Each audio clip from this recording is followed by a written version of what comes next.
सकुदेव भगवान की जय। योग योगेश्वर महापुर रामलाल जी, योग मार्तंड मुल्केश्वर भगवान, हम सभी के प्राणाधार सत्र देवदयाल भगवान जी के श्री चरण कमलों में साष्टांग दंडवत प्रणाम करके आइए प्रभु जी की कृपा करुणा आशीर्वाद से सत्संग रूपी पवन गंगा में स्नान करके तन और मन को धो दे, आत्मा को उज्जवल बना दे। इसके लिए बारंबार नाथ जी के चरणों में प्रार्थना करती हूँ कि प्रभु ऐसी कृपा करना जिससे कि आप जी जो सत्संग में ज्ञान देंगे, ज्ञान को प्राप्त करके हमारे तन मन धुल जाए, हमारी आत्मा चमक उठे। आपकी कृपा हर पल हर घड़ी हम बच्चों पर बरसती रहे। इन्हीं प्रार्थना के साथ हे नाथ, आप जी के चरणों में हम सभी भक्तों का रोम रोम कोटिश कोटिश लाख लाख बार प्रणाम सिपार हो सकुदेव भगवान की जय।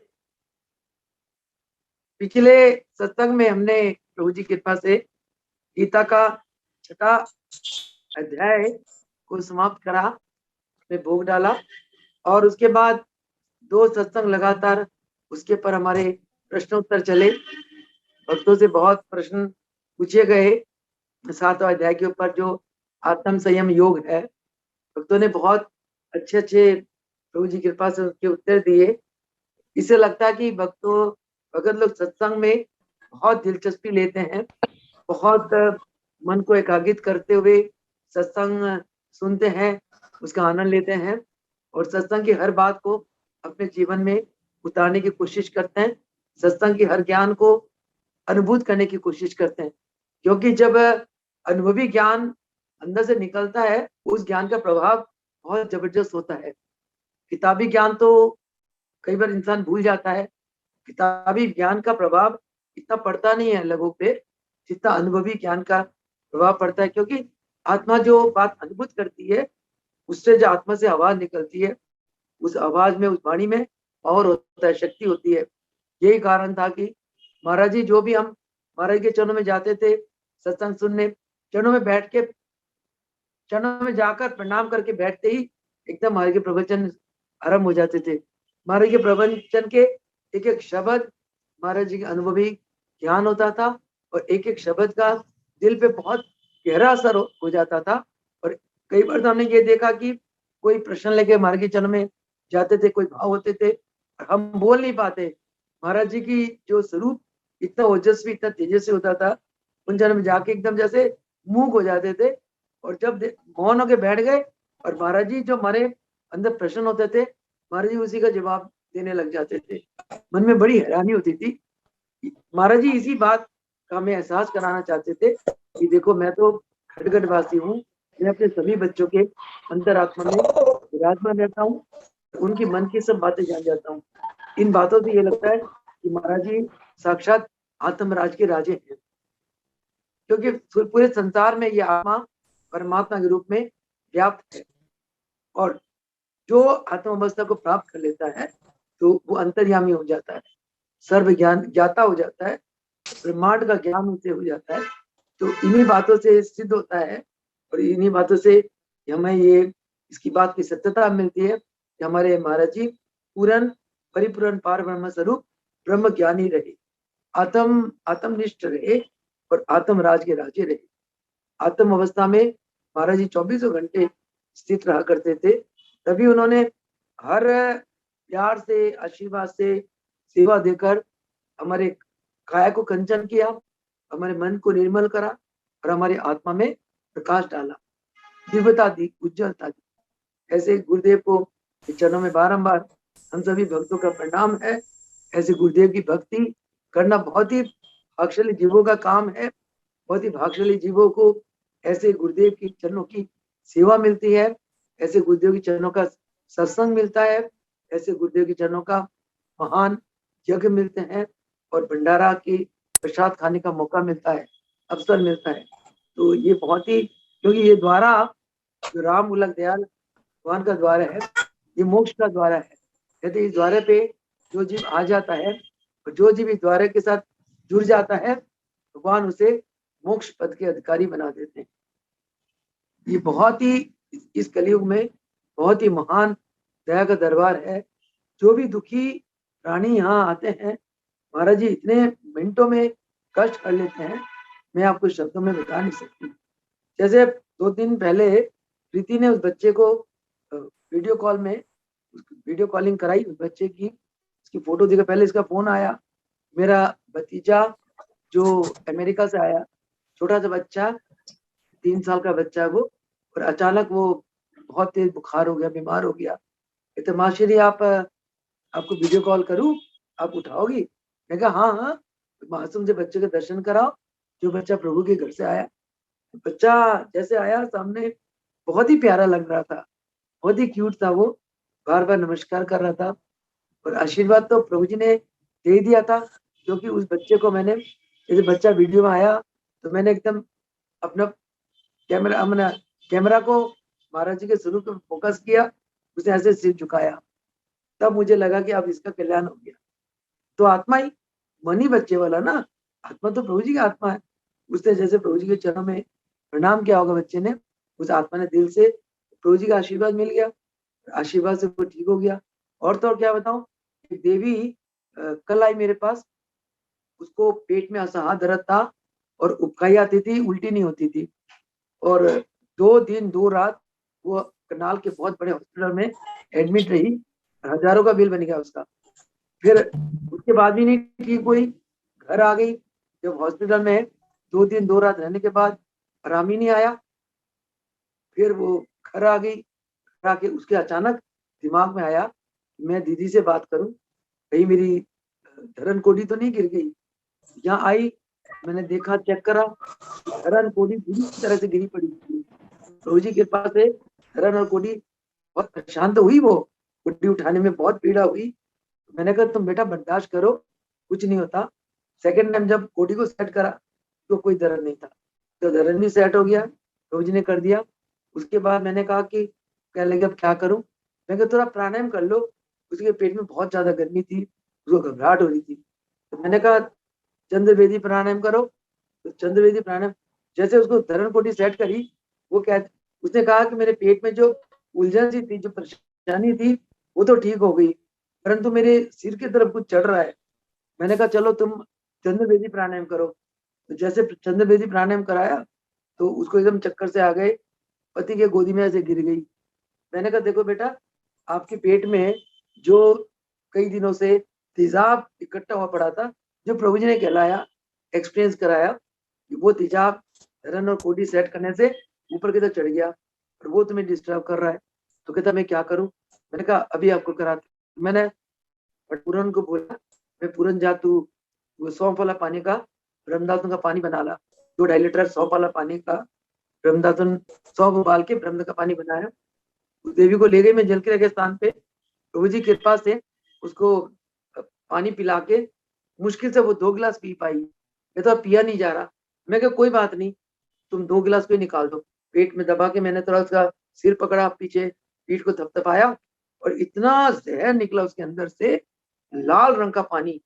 मैं कि रेड पानी क्यों निकल रहा है? कहते मैंने टमाटर का जूस पिया था। मैं कि पीसेस क्या है? कहते मैं ब्रेड खाई थी। ब्रेड, टमाटर का सूप, सब कुछ बाहर निकल गया।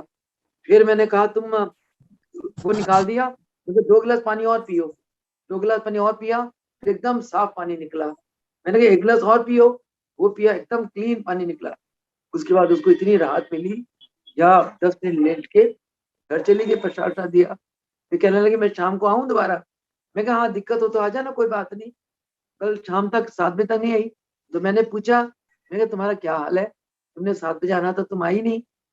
तो कहने लगी कि मैं ना काफी ठीक हूँ, कल सुबह आऊंगी। मतलब आज सुबह आना था, तो मैं कोई बात नहीं आ जाना। आज सुबह भी नहीं आई। फिर मैंने पूछा मैं क्या हाल है? कहते मैं बिल्कुल ठीक हूँ। मैंने कहा चलो ठीक है, रेस्ट करो। और उसको मैंने बताया कि तुम महीने में 2 बार इस प्रकार रक्तदान कर लिया करो, और योगा बहुत अच्छा करती है, बहुत सालों से जुड़ी है हमारे साथ। तो मैंने कहा तुम प्राणायाम करो, डेली एक्सरसाइज करो, और ये सिस्टम तुम्हारा सब ठीक हो जाएगा। तो कहने का मतलब क्या है कि द्वारे पे आकर जैसे प्रभु जी को मत्था टेका उसने, उसी ने प्रभु जी ने आशीर्वाद दे दिया, वो बिल्कुल ठीक हो गई। ये तो हुआ शरीर का व्याधि। इसके अलावा कितने मन से परेशान लोग यहाँ आते हैं, मन से दुखी डिप्रेस्ड लोग आते हैं, माथा टेकते हैं, हल्का फुल्का आसन क्रिया प्राणायाम वगैरह करते हैं, बिल्कुल ठीक हो जाते हैं।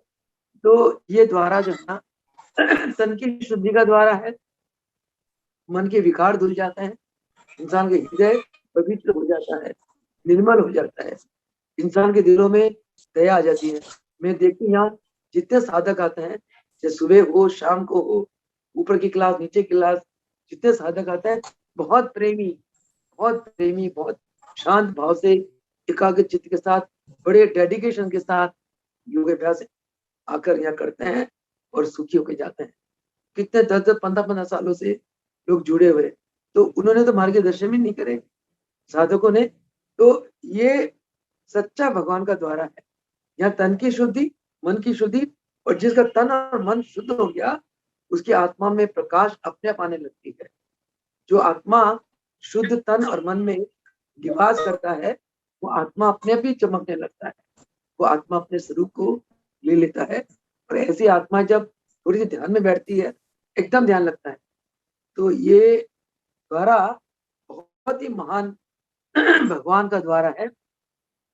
और इस द्वारे से जो हमें ज्ञान मिलता है, गीता का ज्ञान मैं थोड़ी देती हूँ, मेरे को तो प्रभु जी एक माध्यम बनाते हैं, माध्यम बनाते हुए प्रभु जी ही प्रेरणा देते हैं। और ये सब गीता का ज्ञान जो है द्वापर में भगवान श्री कृष्ण ने अर्जुन को बताया।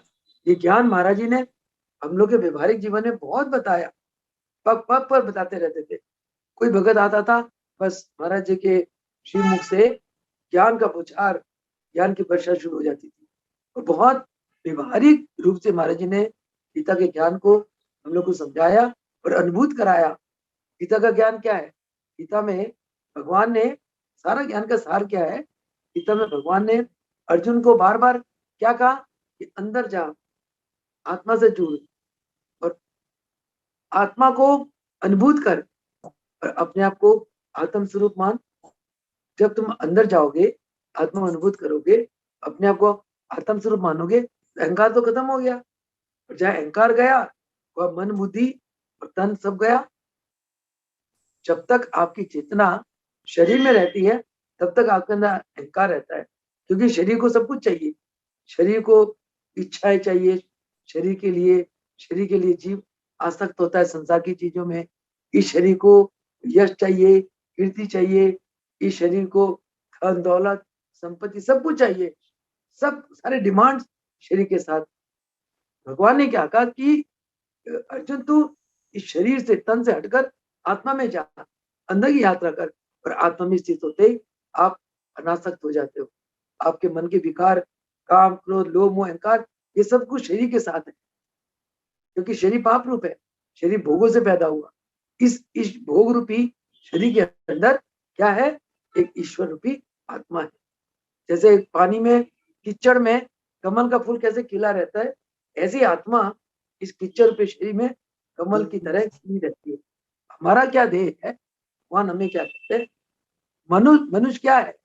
मानव मानव है, मन से मानव बना। मन क्या है?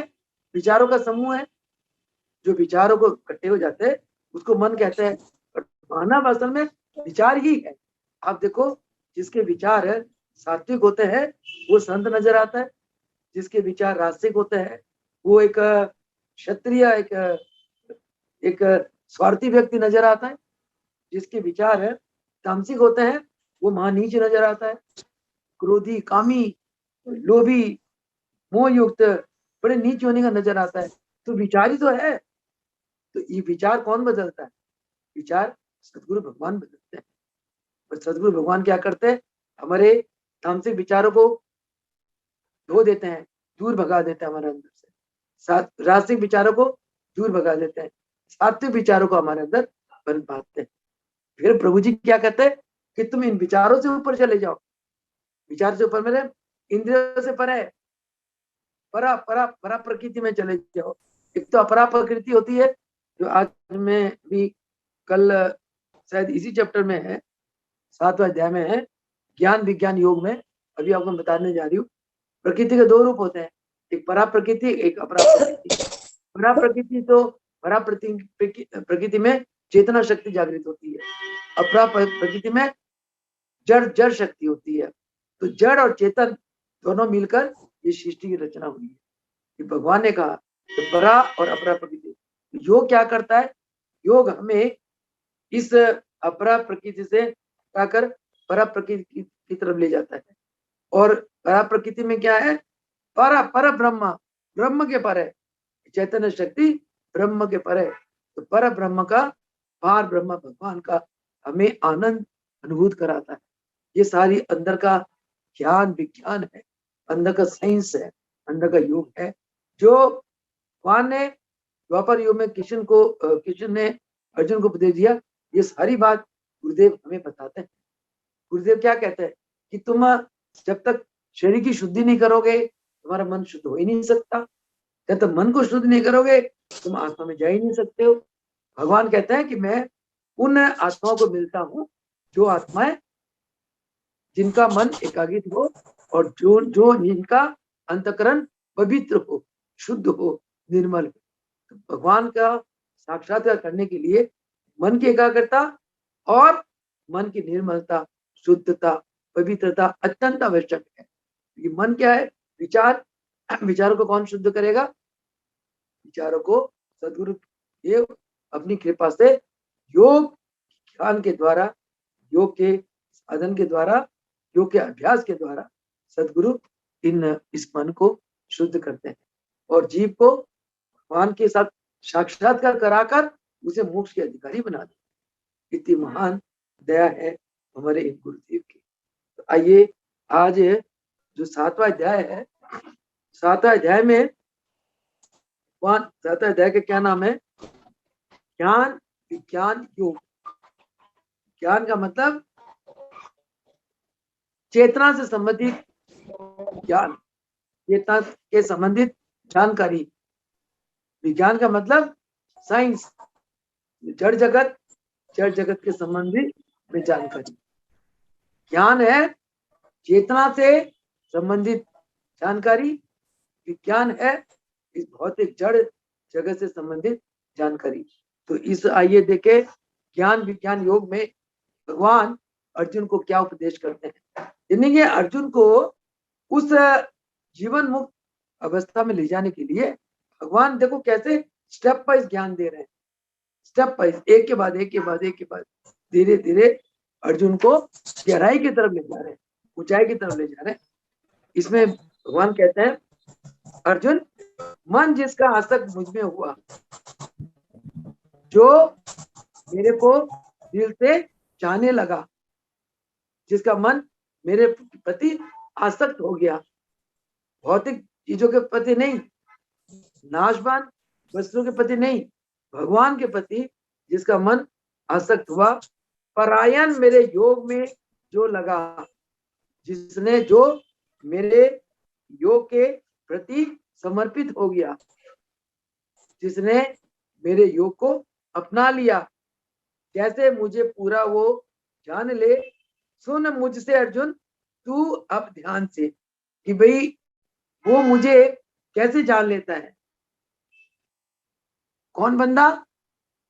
जो मेरे से आसक्त हुआ, जिसने मेरे से प्रेम किया और जिसने मेरे योग को अपनाया। अर्जुन उस भगत ने मुझको कैसे जान लिया कि मैं कौन हूं। अब तू इसको ध्यान से सुन। अब आप और हम सभी महाराज जी को मानते हैं, गुरु जी को मानते हैं, दादा गुरुदेव को मानते हैं, महाराज जी को मानते हैं। पर आप बताओ, जब हम शुरू में महाराज के चरण में आए, क्या हम और आप में से कोई जान पाया महाराज जी कौन है? महाराज जी कौन थे? महाराज जी कौन है? हम नहीं जान पाए ना, नहीं जान पाए।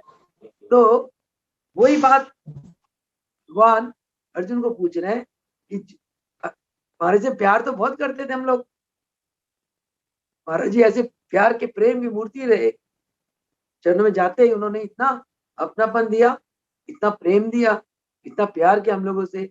हमारी त्रुटियों को नहीं देखा, हमारी त्रुटियों को तो ऐसे दर गुजर करते गए और हमें उत्साहित करते चले गए, हमें प्रेम देते चले गए। गुरु का प्रेम कौन सा होता है? ईश्वरीय प्रेम। ईश्वरीय प्रेम बहुत पवित्र होता है, बहुत महान होता है, जिस प्रेम से हमारी अंतरात्मा गदगद हो जाती है, अंतरात्मा में शांति मिलती है, संतुष्टि आती है, अंतरात्मा आनंद विभोर हो जाता है। गुरुदेव वो प्रेम देते हैं अपने बच्चों को। तो इतना प्रेम पाके भी क्या हमने जाना गुरुदेव कौन है? कब जाना? सोई जाने जिस देहू जनाई। जिसको गुरुदेव अपना स्वरूप जना देते हैं, वही गुरुदेव को जान पाता है। जिनके अंदर संशय आत्मा है, जो गुरुदेव उनको अपना स्वरूप नहीं बताते, उनके लिए गुरुदेव एक साधारण नर है, एक पुरुष है, जो संसार में एक अच्छे कर्म कर रहे हैं, उनके लिए वो है। परंतु जिस भगत को गुरुदेव ने अपना स्वरूप दिखा दिया, अपना रूप जना दिया, वो भगत तो इनके साथ लोहे चुंबक की तरह चिपक गए। प्रभु मुलखराज जी जब रामलाल प्रभु जी के चरणों में गए, उन्हें नहीं पता था कि रामलाल प्रभु जी परिपूर्ण पार ब्रह्म सदगुरु है, विष्णु के बालिक है, नहीं पता था। वो तो उन्होंने जब देखा यहाँ एक ज्योतिषी आए हुए, सब लोग जन्मपति देख दिखा रहे इनको, फलादेश पूछ रहे, तो उन्होंने ये भावना के साथ गुरुदेव के रामलाल जी के चरणों में जाने का निश्चय किया कि भाई मैं भी अपना जन्मपत्र ले जाऊं। कोई कुछ पूछता है, कोई कुछ पूछता है, कि मैं ये पूछूं कि मुझे भगवान कब मिलेंगे। तो इस भावना से गए कि मुझे आप महाराज, मैंने सुना बहुत बड़े ज्योतिषी है, और आप मेरी जन्मपति देख के मुझे बता दे। मुझे संसार की कोई चीज नहीं पूछना, मुझे ये पूछना है कि मुझे भगवान कब मिलेंगे। प्रभु जी तो जान ही जानते। उन्होंने जान लिया कि मेरे पीछे जन्म का एक मेरा ही आत्म स्वरूप बालक मेरे पास आया है इस जन्म में। अंदर मुस्कुराए, उन्होंने कहा अच्छा बच्चा, हम आपको बता देंगे, तुम घर जाके ध्यान में बैठो, और 7 दिन के बाद हम अखाड़ा मंडी से लौटेंगे, तब हम तुम्हें बता देंगे, तब जन्मपति लेके आना, हम तुम्हें बता देंगे कि तुम्हें भगवान कब मिलेंगे। प्रभु जी चले गए, दादा गुरुदेव जाके अपना में बैठ गए। ध्यान में बैठने की शक्ति किसने दी? रामलाल प्रभु जी ने दी। उनकी वाणी में ही शक्ति थी, वो शक्ति मुलखराज प्रभु जी के आत्मा को स्पर्श कर गई। उनकी वाणी की शक्ति से उनकी आत्मा प्रकाशित हो उठी, और जो आत्मा प्रकाशित है वही आत्मा तो ध्यानिष्ठ होती है। बैठ के ध्यान में लग गई समाधि, समाधि में जान लिया उन्होंने, सब कुछ जान लिया कि रामलाल महाप्रभु विश्व के मालिक, वही सतगुरु है, वही इस जन्म में उल्केश्वर भगवान को तारने के लिए अवतरित हुए। और पिछले जन्म के वही इनके पिता थे, मुलखराज प्रभु जी के, रामलाल प्रभु जी। तो ये चीजें मुलखराज प्रभु जी को किसने जनाई? रामलाल प्रभु जी ने जनाई। तभी गुरु नानक देव जी ने गुरु ग्रंथ साहब में क्या कहा? सो जाने जिस देहू जनाई।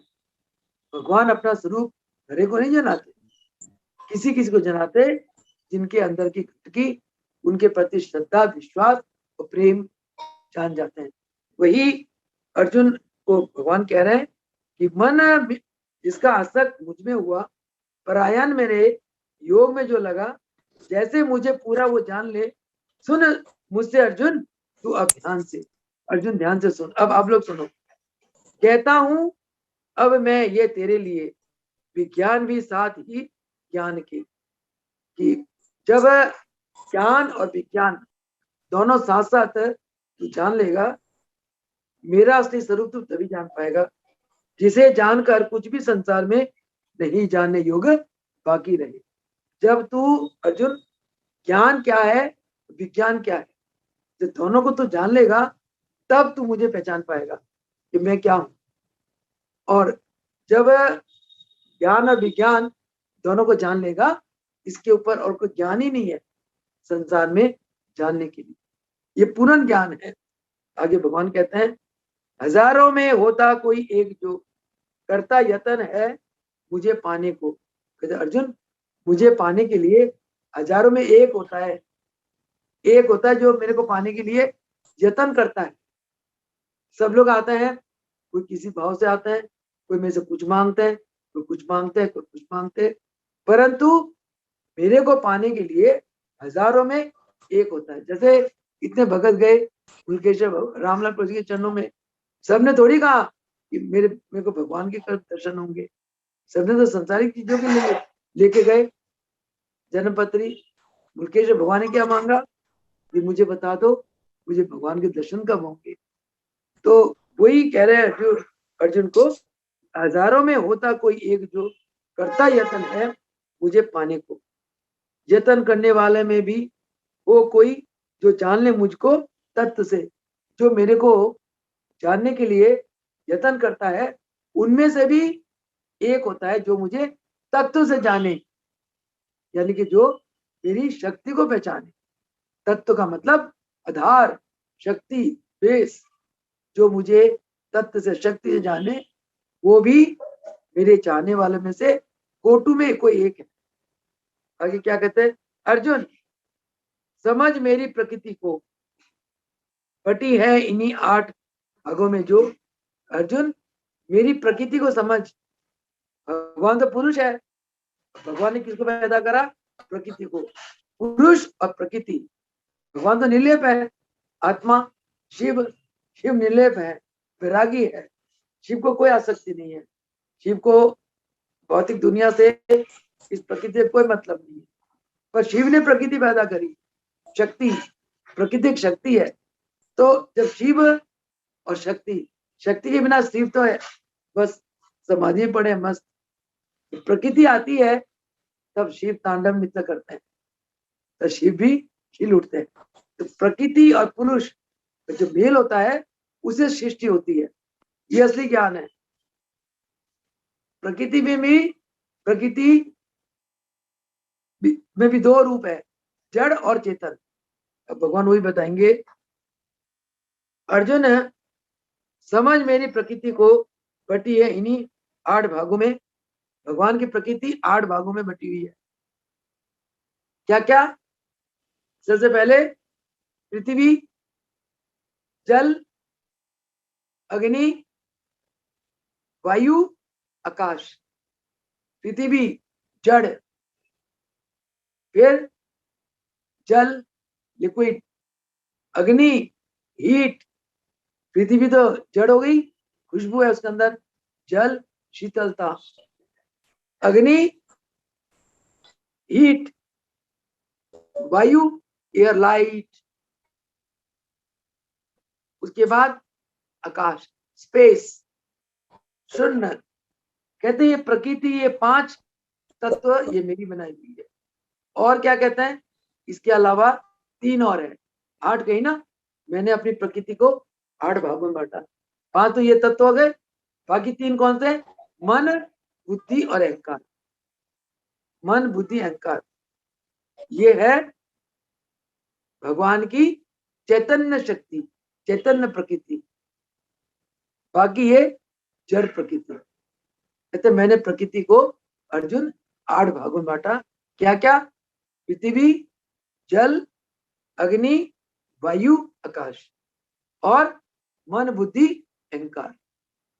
इन 8 चीजों से मेरी प्रकृति बनी हुई है। आगे कहता है प्रकृति जड़ है जो अपरा कही। प्रकृति जो जड़ प्रकृति है उसको अपरा कहा गया। चेतन रूप प्रकृति है दूसरी, और दूसरी जो है प्रकृति का जो दूसरा रूप है वो चेतन रूप है। एक रूप है जड़, प्रकृति के 2 रूप है। एक जड़ है जिसको अपरा प्रकृति कहते हैं, प्रकृति का एक रूप है चेतन जिसको परा प्रकृति कहते हैं। आधार इसको तू सबका समझ हरण किया जिसे सारा जगत के। भगवान कहते हैं 2 रूप है, एक जड़ प्रकृति, एक चेतन प्रकृति। जड़ प्रकृति को अपरा प्रकृति कहते हैं, चेतन प्रकृति को परा प्रकृति कहते हैं। कहते हैं सारा संसार को प्रकृति के 2 रूपों ने धारण कर रखा है। और इस संसार में कौन है, ब्रह्म है। ब्रह्म कौन है, भगवान। तो प्रकृति को पैदा करने वाले कौन है, सृष्टि करने वाले कौन है, भगवान। आगे भगवान कहते हैं जड़ और चेतन के संयोग से सृष्टि की उत्पन्न होती है। सृष्टि कैसे उत्पन्न होती है, जड़ और चेतन, जड़ ये शरीर, इसके अंदर चेतन, जड़ और चेतन मिलकर ये प्रकृति पैदा होती है। सब सारे प्राणी पैदा होते हैं। और कहते हैं कि जो दुनिया का मूल कारण है, सृष्टि, पालन, संहार, कहते तीनों मूल कारण जो है ना, वो मेरे अंदर है। अर्जुन को बताया भगवान, कहते हैं संसार का सृष्टि करता मैं हूं, पालन करता मैं हूं, संहार करता मैं हूं। यानी कि पृथ्वी, जल, अग्नि, वायु, आकाश, मन, बुद्धि, अहंकार, इन आठों भागों को पैदा करने वाला मैं हूं, पालन करने वाला मैं हूं, संहार करने वाला मैं। अर्जुन, मैं ही सब कुछ। इस ज्ञान को जब हम जान जाएंगे, तत्व से हमारा अहंकार चला जाएगा और हम जीवन मुक्त हो जाएंगे, संसार के प्रति आसक्त खत्म हो जाएगी। क्योंकि जहां मैं गई वहां सब कुछ प्राप्त हो गया। जब मैं गई, अहंकार गया, आप जीवन मुक्त हो गए। ज्यादा मैं खड़ा है, आप कर्म बंधन में फंसे हुए। तो गुरुदेव ने आगे प्रवचन में कहा कि जब तक आप किसी कार्य में मैं रखते हो, वो कार्य करते हुए आप बंधन में फंस जाओगे। चाहे शुभ कार्य हो या अशुभ कार्य हो। शुभ कार्य का फल क्या है? स्वर्ग। अशुभ कार्य का फल नरक। फल दोनों में ही है। जहां आपने मैं को खड़ा रखा, वहां बंधन में फंस गए। जहां मैं खत्म हुआ, वहां आप मुक्त हो गए। तभी महाराज जी हमेशा प्रवचन से पहले एक भजन, एक कीर्तन करते थे, हे प्रभु, हे प्रभु, तू ही तू, तू ही तू, तू ही तू। हे प्रभु, तू ही तू, सब कुछ तू ही है। जब तू ही तू करके हर कार्य को उनके चरणों में समर्पित करके करते हो, आप कर्म बंधन में नहीं फंसते हो। इंसान अपने विचारों से, अपने अहम वृत्ति से ही उसको कर्म बंधन में फंसा लेता है। जैसे मकड़ी है ना, मकड़ी मुझे लार निकालती है, जाल बनाती है, जाल में खुद ही चली जाती है। उसी प्रकार मानव स्वयं कर्म बंधन में घुसता चला जाता है। आगे भगवान कहते हैं, हे अर्जुन, मेरे सिवा इस जगत में कहीं किंचित भी वस्तु धनंजय नहीं। तो सब वस्तु में मैं हूं, चाहे कोई जड़ हो, चाहे कोई चेतन है। इसको क्या कहते हैं? ईश्वर तत्व। भगवान को तत्व से जानना कि हर जगह उसी की शक्ति है, हो या चेतन हो। पिरोई हो धागे में मणियों जैसे, संसार मुझ में गुता है वैसे। अर्जुन, जैसे धागे में मणि पिरोई होती है, सारा संसार मेरे अंदर गुथा हुआ है। तो भगवान कहते हैं, अर्जुन, जैसे एक धागे में मोती पिरोई हुई है, उसी प्रकार सारा संसार मुझ में पिरोया हुआ है। इसका मतलब क्या हुआ? भगवान की शक्ति ने सबको बांधा हुआ है, बांध के रखा हुआ है। तो भगवान को जो तत्व से जान लेता है, उसी के अंदर अहम की बीज का नष्ट हो जाता है। गुरुदेव यही चाहते हैं। अगर जिस समय हम गुरु की शक्ति को जान जाएंगे, हमारे गुरु तो नर रूप नारायण है, अथाह ब्रह्मांडीय शक्ति है, मालिक है गुरु। अहंकार आ ही नहीं सकता। क्या आप कितनी ऊंचाई में चले जाओ, आपकी कोई कितनी जय जयकार हो, कितनी मान बढ़ाई करे, आपके अंतरात्मा क्या कहेगा? मैं तो कुछ हुई नहीं। सब गुरुदेव की शक्ति है, उन्हीं की महिमा है, वही कराने वाले हैं। तो ये हमारे अंदर अज्ञानता होती है कि हम एक नर को कह देते हैं, वे आपने करा, आप करते हो। नहीं, ये कहा करो, गुरुदेव आपकी कृपा ने करा। एक बार महाराज जी ने, मुलखड़ा जी ने महाराज जी को भेजा, जा बेटा एक बढ़ई लेके आओ गांव से। रातों रात महाराज जी निकल गए। सुबह बड़े को हाजिर कर दी। किशन चंद नाम का बड़े ही था वो। तो गांव में गए तो गांव में 3 किशन चंद थे। तो कौन सा किशन चंद? महाराज जी ने एकदम अपनी रितम्बरा प्रज्ञा बुद्धि को जागृत करी। उस बुद्धि से एक किशन चंद नाम का व्यक्ति मिला, जिसका अंगूठा कटा हुआ। महाराज जी को लगा कि भाई ये वही बंदा होगा। प्रेरणा हुई उनको, जिसकी रितम्बरा प्रज्ञा जागृत होती है, वो तो बिल्कुल सही फोकस करती है। तो महाराज जी की प्रज्ञा बुद्धि ने बंदे को फोकस किया, उसको कहा कि भाई तुम गए थे हमारे गुरुदेव के पास भवन निर्माण करने। गांव वालों ने कहा कि भाई इसकी उंगली कटी हुई है, कैसे भवन निर्माण कर सकता है। कहते नहीं, वो मेरी बुद्धि कह रही है, प्रज्ञा कह रही है इसने जरूर करा होगा। उसने कहा हाँ मैंने गया था। कहाँ गए थे? ऐसे गोलकराज जी महाराज है, उन्होंने मेरे से भवन बनवाई थी, कि चलो मेरे साथ। उन्होंने आपको याद करा, अगले सुबह कर दी, खड़ा कर दिया। कहते बेटा तू रातों रात ले आया इसको, हमने तो तेरे को सुबह भेजना था, रातों ले आया। महाराज ने क्या कहा? ये नहीं कहा महाराज जी मैं गांव में गया, मैंने अपनी प्रज्ञा बुद्धि से देखी, मैंने इसे पूछा तूने बिल्डिंग बनाई थी, इसने हाँ करी, मुझे पक्का हो गया। हम तुम होते तो ऐसे ही कहते ना, मैं ले आया, मैं बड़ा खुश हो गया, मैंने सही बंदा ढूंढा। ये नहीं कहा महाराज जी ने। मैंने क्या कहा? गुरुदेव हे प्रभु आपकी कृपा ने कराया, जो कार्य मुझसे हुआ आपकी कृपा से हुआ। फिर महाराज जी लग गए बड़े के उसके क्या नाम, इसको क्या कहते हैं जो बिल्डिंग बनाते हैं, जो क्या इसको मिस्त्री, मिस्त्री के साथ लग गए महाराज जी बिल्डिंग बनाने, मंदिर बनाने। फिर मुलकराज प्रभु जी ने देखा देव सुबह से लेकर शाम तक नजर ही नहीं आया, कहाँ है। देखा महाराज जी पसीने से लथपथ हुए और बिना खाए पिए और अपना लगे हुए चनाई में। प्रभु जी आ गए, भोजन लेके आए, छाता लेके आए दोपहर के समय है। तो क्या कहते हैं बेटा आजा छाते के नीचे थोड़ा विश्राम कर ले, भोजन कर ले। महाराज ने क्या जवाब दिया? प्रभु आपकी कृपा से इस बालक को न सर्दी सताती है, न गर्मी सताती है, न भूख सताती है, न प्यास सताती है। यह है समर्पण। क्योंकि महाराज जी ने जान लिया था ये तो ईश्वर शक्ति के मालिक है, ये तो ऊपर से हमारी परीक्षाएं लेते हैं, ये इनकी बाहर की लीला है। तो जो गुरुओं की, भगवान की, महापुरुषों की बाहर की लीलाएं देखते हैं वो मार खा जाता है। जो अंदर की लीला देखते हैं, ये अंदर की लीला कुछ और है, वो तो उनकी जय जयकार हो जाती है। जैसे महाराज प्रवचन में बोलते हैं कि उसके गुरुदेव ने, दुर्वासा ऋषि ने भगवान कृष्ण की परीक्षा लेना चाहा। सबने कह दिया कि भाई कृष्ण तो लौंडियों में घूमता है, कृष्ण ऐसा है, कृष्ण ऐसा है। तो गुरुदेव ने कहा कि चलो आज मैं कृष्ण की परीक्षा लूंगा। ले ली परीक्षा। कृष्ण राजमहल में गए गुरुदेव, उनकी थाली तैयार थी आरती के लिए, गुरु की आरती उतारी। हाँ गुरुदेव आज्ञा करो। कृष्ण चलो रथ निकालो, आज हम शहर घूमेंगे।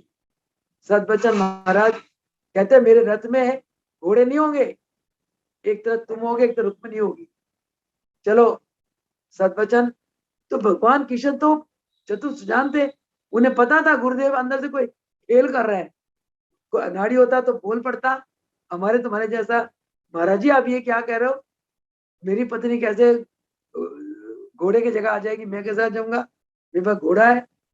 तो इसमें इंसान मार खा जाता है। जो गुरु को बाहरी रूप से देखता है वो तो पास नहीं होता, वो प्राप्त नहीं कर पाता। जो गुरु तो वो बाहरी रूप से ना देखकर अंदर के रूप से देखता है, वो पास हो जाता है। प्रभु जी ने, महाराज ने कहा था, फरमाया था, कहते हैं योगी गुरु की पहचान केवल योगी बच्चा कर सकता है। मैंने प्रश्न किया, मैं कि महाराज जी आप जी ऊपर से तो व्यवहार इतना साधारण से करते हो और हमें आप जी भगवान लगते हो, हम मत्था टेकते हैं, आशीर्वाद लेते हैं, हमें बड़ा सुकून मिलता है। तो आप जी का असली रूप तो ईश्वरीय है, जो तो ईश्वर शक्ति के मालिक है, तो बाहर की आप जी लीला ऐसे करते हो, ये क्या बात है। आप जी तो हम पे कृपा करते हैं, तो हम जान जाते कि तो महाराज जी खेल कर रहे हैं, अंदर से तो कुछ और बात है। तो मैं महाराज जी वो कोई साधारण व्यक्ति आ जाए आप जी के चरणों में, वो आप जी को कैसे पहचान सकेगा, नहीं पहचान पाएगा आपकी बाहर की रूप। प्रभु जी ने ये कहा था कि तो बेटा योगी को पहचानने के लिए योग करना पड़ेगा। कहते जो योग करेगा वो योगी को पहचान। कहते योगी गुरु की पहचान केवल योगी भगत ही कर सकता है। तो मैं क्या इसका मतलब महाराज जी आप जी का असली रूप का पहचान करने के लिए हमें तो बहुत योग करना पड़ेगा, हमें तो पता ही नहीं आपकी शक्ति कहाँ तक है, हमें तो अनुभूत नहीं है। एहसास भी नहीं है। कहते हाँ सोनी है, हम तभी तो कहते हैं योग करो, योग अभ्यास करो। योग करके जितना अपने अंदर में जाओगे उतना मेरी ईश्वरीय सत्ता को तुम जान लोगे। तब से लगा कि भाई ध्यान करना चाहिए, ध्यान के बिना तो कोई चीज ही नहीं है। तो महाराज जी के रहते ध्यान हो ही नहीं पाता था, क्योंकि सुबह 3 बजे उठना, रात को 12 बजे सोना, सारा दिन चक्री, कभी इधर कर कभी ये कर कभी वो कर, आनंद आता था और थकावट भी नहीं होती थी। लगता ही नहीं था कि हम कुछ कर रहे हैं, लगता था कि महाराज जी सब कुछ करवा रहे हैं। जैसे रात को पढ़ते थे ऐसा लगता था बस शरीर गया, बहुत थकावट, बहुत बुरा हाल ठीक होता था। तो क्योंकि रात को फिर अपने आप में आ जाते थे ना, सारा दिन तो गुरु की आज्ञा में उत्साह रहती थी, उत्साह हो, थकावट का कोई काम ही नहीं है। तो अब जब महाराज जी ब्रह्मलीन हो गए तब सोचा अब तो वो बात नहीं रही कि सारा दिन सुबह से रात तक नाचना टपना। फिर सोचा कि अब ध्यान में टाइम लगाना चाहिए, कि ध्यान में जितना समय लगाएंगे, जितने अंतरात्मा के नजदीक पहुंचेंगे, उतनी गुरु की शक्तियों का हमें एहसास होगा। इसीलिए महाराज जी ने हर पत्र में लिखा, बेटा 3 घंटे का ध्यान नित्य प्रति करना है, 3 घंटे का ध्यान नित्य। वही बात मैं गुरुदेव की बातें आपके आगे दोहराती हूँ, आप 3 घंटे का ध्यान रोज करो। जैसे डॉली बता रही थी, डॉली आप कब कब ध्यान करते हो? कहती मासी जी पहले सुबह, दोपहर फिर रात को। अच्छा है, 1-1 घंटा में बैठ जाओ, फिर 1 घंटा को 1.5 में बदल दो, 2, 2.5, 3 में पहुंच जाओ, उसमें बात बन जाएगी। क्योंकि गुरुदेव की उन शक्तियों को महसूस करने के लिए हमें ध्यान अभ्यास को बढ़ाना पड़ेगा। तो एक और सूत्र है, इसके बाद समय हो रहा है, आज के प्रवचन को समाप्ति देंगे। महाराज जी के बारे में तो कितने बोलते चले जाओ, कोई अंत ही नहीं है। कवि ने कहा ना, सब पर्वत शाही करूं, खोल समुद्र मजाए, धरती का कागज करूं, मेरे सतगुरु स्तुति ना समाए। सारे पर्वतों को शाही कर दूं, समुद्र में घोल दूं, लिखने चले जाऊं, सतगुरु की स्तुति ना समाए। तो गुरु के बारे में तो बताते चले जाओ, कोई अंत ही नहीं है। लास्ट है, ये बताऊंगी आपको, मैं प्रकाश हूं चांद सूरज में ही। चांद और सूरज का जो प्रकाश है वो कौन है? भगवान है। सभी वेदों में मैं हूं ओंकार भी, सभी वेदों का जो ओंकार ओम, वो मैं। भगवान ने कहा, अर्जुन को समझा रहे, अपना रूप दिखा रहे। रस जल में, जल का जो स्वाद है वो मैं हूं, यानी कि जल तत्व मैं हूं। आकाश में जो शब्द है, आकाश का तत्व क्या है? शब्द। आकाश का शब्द मैं हूं। पुरुष तत्व, पुरुषों का मुझको समझ, पुरुष के अंदर जो पुरुष तत्व होता है वही मैं हूं, यानी कि मैं ही सब कुछ हूँ। खुशबू पवित्र हूँ मैं पृथ्वी की, पृथ्वी की जो खुशबू है, पवित्र खुशबू मैं हूँ। मुझसे ही तेज है अग्नि का, अग्नि का जो तेज है मुझसे ही है। सभी जीवों का मैं ही जीवन बनूं, सभी जीवों का जीवन मैं हूं। तप करने वाले का मैं ही तप हूं, जो तप करते हैं उन तप करने वाले का तप कौन हुआ अर्जुन? वो मैं ही। तो भगवान ने अपने विराट स्वरूप को, ईश्वर तत्व को अर्जुन को समझाने की कोशिश करी, ताकि अर्जुन के अंदर का जो ममता है, जो माया है, वो खत्म हो जाए और अर्जुन युद्ध के लिए तैयार हो जाए। वो कौन सा युद्ध? धर्म और अधर्म का, धर्म का अधर्म का नाश और धर्म का जय। उस युद्ध के लिए भगवान अर्जुन को तैयार कर रहे हैं, अर्जुन को उसके लिए उपदेश दे रहे हैं, ज्ञान दे रहे हैं। तो यही इन्हीं शब्दों के साथ आज सत्संग समय काफी हो चुका है, आज का सत्संग समाप्त करेंगे और कल फिर प्रभु जी कृपा से इसी भागवत गीता का 7वां अध्याय को आगे कंटिन्यू करेंगे। कौन सा? ज्ञान विज्ञान योग। भगवान को पाने के लिए ज्ञान का होना बहुत जरूरी है। ज्ञान के बिना जीव भगवान को नहीं पा सकता। ज्ञान के साथ साथ विज्ञान का ज्ञान भी होना बहुत जरूरी है, तभी परमात्मा को प्राप्त कर सकते हैं। तो ऐसा दरबार धन्य है, ऐसे गुरु धन्य है जिन्होंने हमें सत्संग के माध्यम से इतना सुंदर, इतनी सरलता के साथ ज्ञान दिया और हमारा आत्मा का कल्याण किया। ऐसे गुरुदेव को बार बार प्रणाम, रोम रोम, श्वास श्वास प्रणाम। हो गुरुदेव भगवान की जय। बोले योगेश्वर महाप्रभु रामलाल जी की जय हो। मुल्केश्वर भगवान की जय हो। जय हो। भगवान की जय हो।